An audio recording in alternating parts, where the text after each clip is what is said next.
Yo, welcome to the Game Corner. Today we'll be breaking down UFC 324. Miller versus Adam Faggot. Let me tell you. So, yeah, this is looking like a Ty Miller one. His long rangey, he's been tested in the past with great competition. So it's not really a fraud or to be fraud tracked. I see him winning this one. Some strengths he has. Great clinch control. Fantastic striking output. He can make exchanges ugly.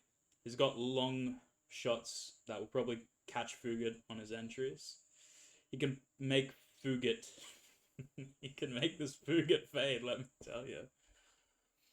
But honestly, I think Adam Fugit by decision is looking pretty good here.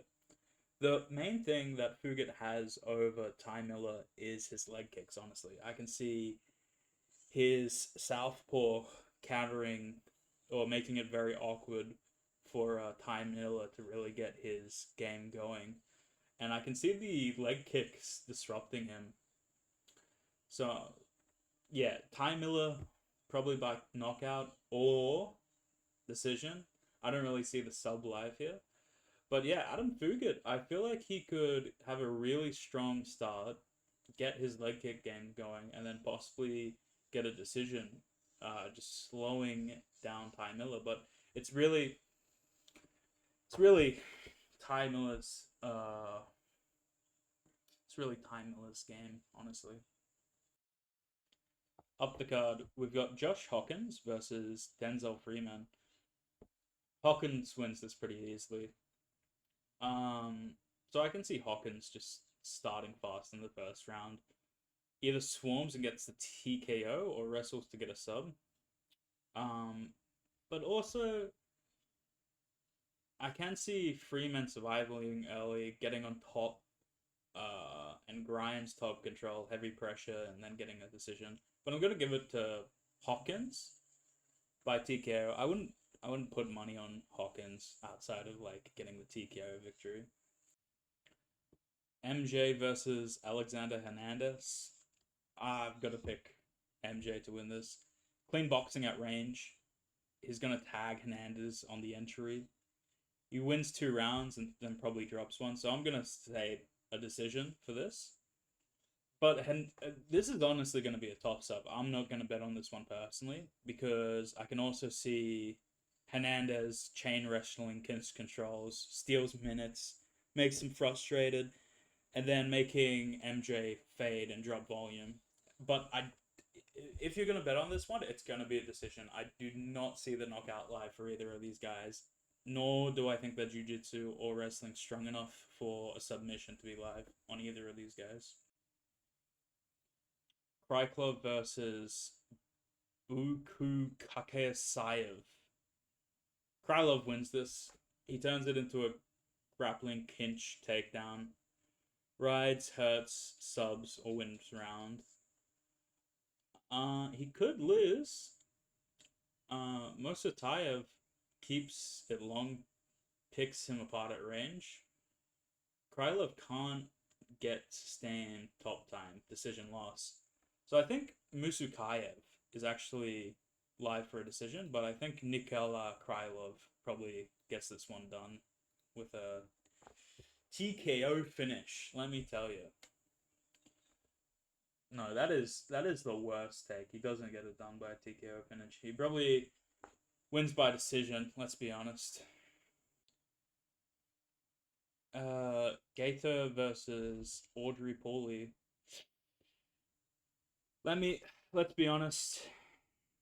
Gator wins the exchange war, hurts Pearly early, and gets a TKO. I'm calling it KO finish. How Paulie would win this one is he takes it into the later rounds. He starts slowing down and then he starts tagging him and catches him late. Okay, this is gonna be crazy. So Umar Nakamegov versus Division Figueiredo. Dude, Figueiredo wins this. Let me tell you. This seems look, I've just got a gut feeling about this. I'm not betting on this one because of this gut feeling, but Figgy lands flashy counters, right? Dude, I can see Umar not fucking doing a takedown, not imposing his takedown game, fucking trying to strike with him. And then let me tell you,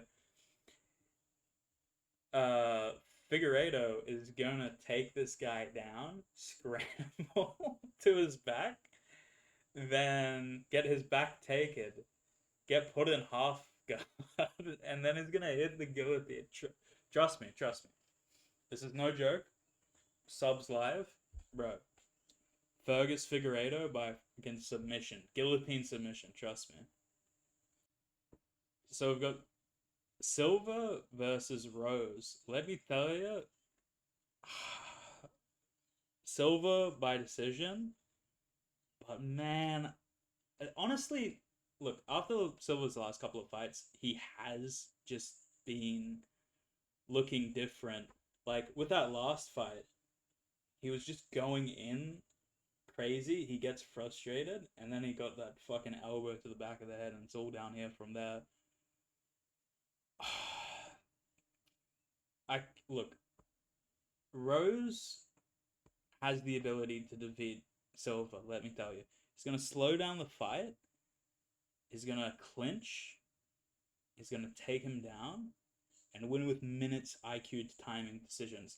Silva recently has seemed quite unstable, and I don't get why everybody's praising his striking. Like with fuck, with that Hick guy he was fighting, he was actually getting pieced up on the feet. Basically, if a fighter can be stable mentally, right? I feel like that's what happened with Bryce Mitchell. He let Silva scare him. He let Silva get into his head. He let Silva impose his game. But as soon as any fighter pushes back against Silva, makes him uncomfortable, Silva gets frustrated, upset, and then he loses. His mentality crumbles, but it's different. He doesn't fade, he doesn't give up. He just makes these really rash, brash decisions. He puts himself into positions where he can get hurt. So, with him getting taken down, clinched, controlled, with great timing that Rose has, I see him winning this, honestly. Waldo Acosta versus Derek Lewis. We've got to give it to Derek Lewis.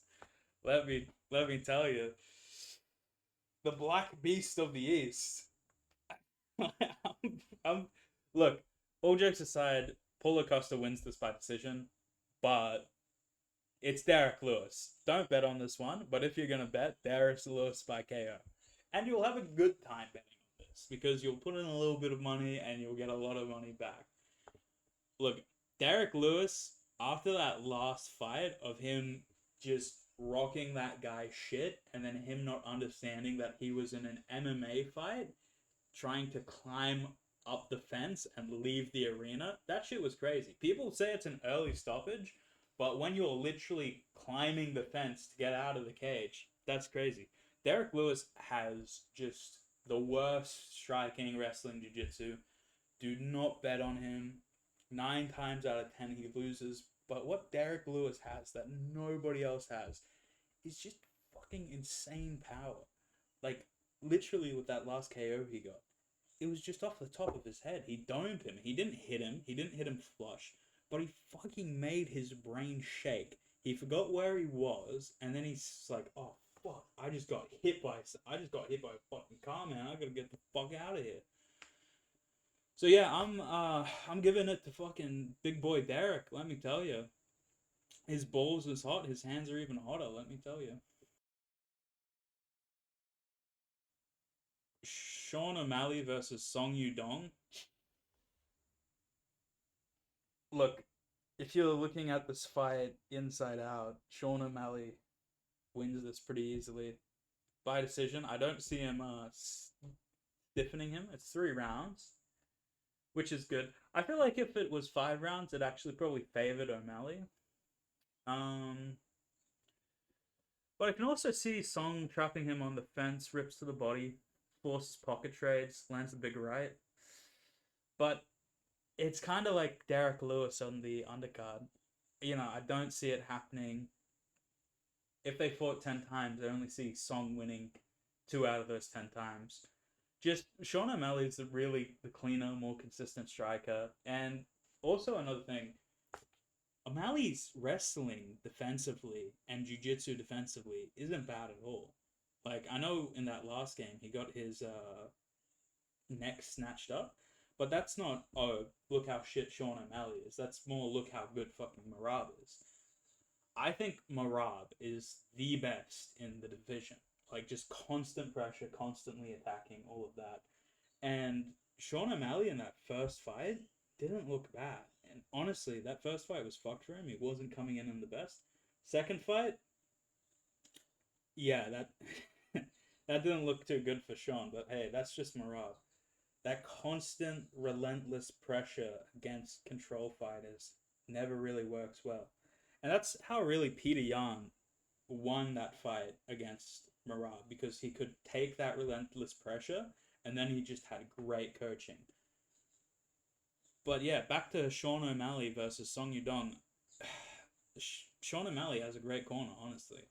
And I think he's going to stay on the outside. He's going to have great defensive wrestling and is just going to win every single exchange with Song Yudong. Yeah, I do see Song Yudong live.